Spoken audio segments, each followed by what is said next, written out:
Hi guys, welcome back to our channel. ఈ వీడియోలో మనం బిగ్ బాస్ సీజన్ 9లో నామినేషన్స్ ఈరోజు ఎలా జరగబోతున్నాయో కొంచెం మాట్లాడుకుందాము. అండ్ ఎవరెవరి మధ్య ఫైట్స్ జరిగాయో కూడా మాట్లాడుకుందాము. Let's get in to the video.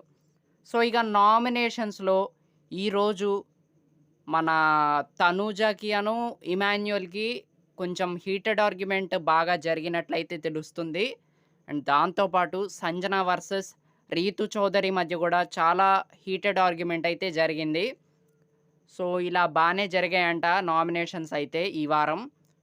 And దాంతోపాటు ఇంకొకటి ఏంటంటే, ఈ వారం మొట్టమొదటిసారి ఇమాన్యుయల్ నామినేషన్స్లోకి రావటం అయితే జరిగింది.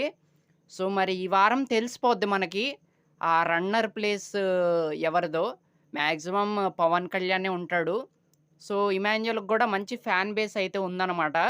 సో మరి ఇమాన్యుయల్ ఉంటాడా, పవన్ కళ్యాణ్ ఉంటాడా, సో ఓటింగ్లో టాప్లో ఎవరుంటారు, సో ఇవన్నీ ఈ వారం తెలిసిపోతాయి అనమాట. హేమ హేమీలందరూ ఈ వారం నామినేషన్స్లోకి వచ్చారు. So let's see guys. And ఈ వారం విన్నర్ ఎవరో కూడా తెలిసిపోద్ది మనకి, చాలా కరెక్ట్గా తెలిసిపోద్ది అనమాట. సో చూద్దాము, ఈ వారం ఓటింగ్ రిజల్ట్స్ చాలా ఇంట్రెస్టింగ్గా ఉంటాయి. So let's see guys, let's see.